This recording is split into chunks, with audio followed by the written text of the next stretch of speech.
25 जुलाई 2002 को तत्कालीन राष्ट्रपति के.आर. नारायणन का कार्यकाल खत्म होने वाला था।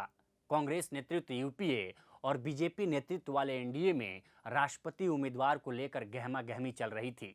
इस बार अटल बिहारी वाजपेयी सरकार फूंक-फूंक कर कदम उठा रही थी, क्योंकि एक वोट से गिरी वाजपेयी सरकार को ये अंदाजा था कि एनडीए घटक के सभी दलों को साथ नहीं लिया गया तो सरकार के लिए अच्छा नहीं होगा।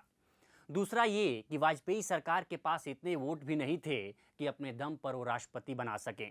लिहाजा सभी की रायशुमारी के साथ एनडीए की तरफ से राष्ट्रपति उम्मीदवार के लिए इंदिरा गांधी के सलाहकार रहे पीसी अलेक्जेंडर का नाम फाइनल हुआ।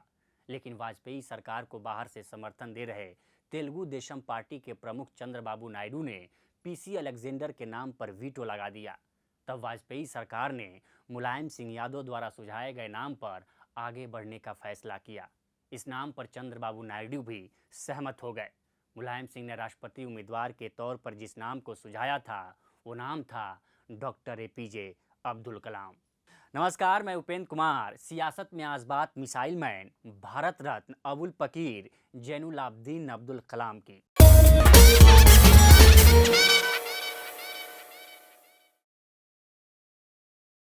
मुलायम सिंह यादव कलाम को तब से जानते थे जब वह केंद्र में रक्षा मंत्री थे। तब कलाम उनके वैज्ञानिक सलाहकार हुआ करते थे। मुलायम और कलाम के बीच द्विभाषीय का काम कर चुके मौजूदा केंद्रीय मंत्री हरदीप सिंह पुरी ने एक संबोधन में बताया था कि जब भी मुलायम सिंह और कलाम साहब एक कमरे में होते थे तो कलाम साहब मुलायम सिंह जी से हिंदी सीखा करते थे। 8 जून 2002 को राष्ट्रपति उम्मीदवार के लिए आम सहमति बन गई।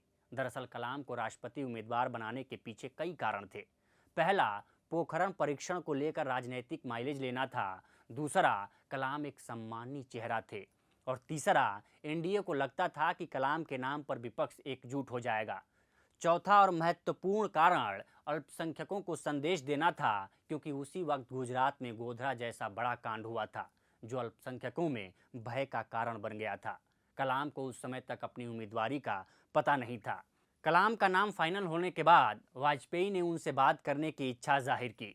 प्रधानमंत्री कार्यालय ने कलाम से संपर्क साधने की कोशिश की तो पता चला कि कलाम चेन्नई की अन्ना यूनिवर्सिटी में लेक्चर देने के लिए गए हैं। 10 जून 2002 को एपीजे अब्दुल कलाम को अन्ना विश्वविद्यालय के कुलपति डॉक्टर कलानिधि का संदेश मिला कि प्रधानमंत्री कार्यालय उनसे संपर्क स्थापित करने की कोशिश कर रहा है, इसलिए आप तुरंत कुलपति के दफ्तर चले आइए ताकि प्रधानमंत्री से आपकी बात हो सके। जैसे ही उन्हें प्रधानमंत्री कार्यालय से कनेक्ट किया गया, वाजपेयी फोन पर आए और बोले, कलाम साहब, देश को राष्ट्रपति के रूप में आपकी ज़रूरत है।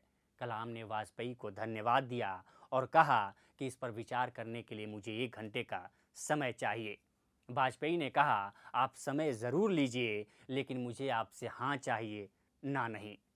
शाम तक एनडीए के संयोजक जॉर्ज फर्नांडिस, संसदीय कार्य मंत्री प्रमोद महाजन, आंध्र प्रदेश के मुख्यमंत्री चंद्रबाबू नायडू और उत्तर प्रदेश की मुख्यमंत्री मायावती ने संयुक्त संवाददाता सम्मेलन आयोजित कर कलाम की उम्मीदवारी का ऐलान कर दिया।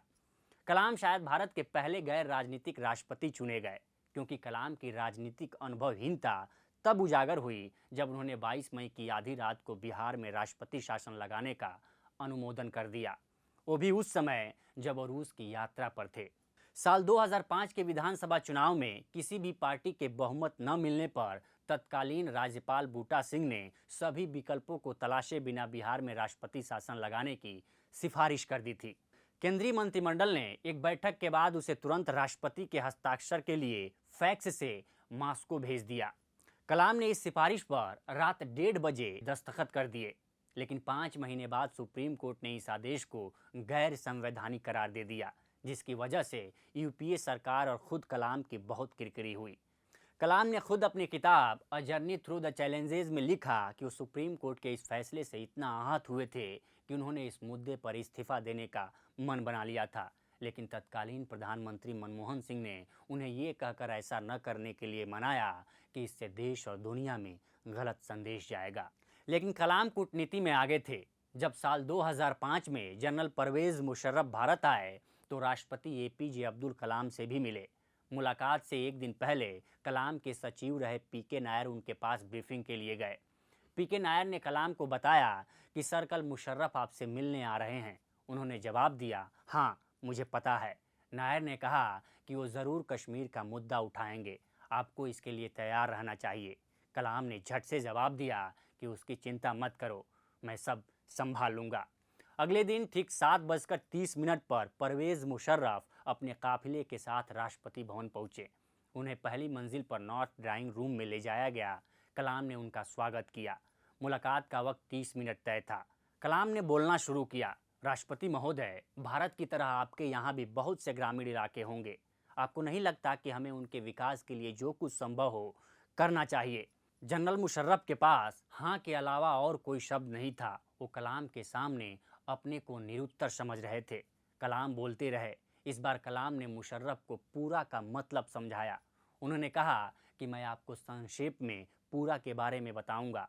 पूरा का मतलब है providing urban facilities to rural areas. Kalam अगले 26 मिनट तक मुशर्रफ को लेक्चर देते रहे कि पूरा का क्या मतलब है और अगले 20 सालों में दोनों देश इसे किस तरह हासिल कर सकते हैं। 30 मिनट बाद मुशर्रफ ने कलाम से हाथ मिलाते हुए कहा कि धन्यवाद राष्ट्रपति महोदय, भारत भाग्यशाली है कि उसके पास आपके जैसा एक वैज्ञानिक राष्ट्रपति है। नायर ने अपनी डायरी में लिखा कि कलाम ने आज दिखा दिया कि वैज्ञानिक भी कूटनीतिक हो सकते हैं।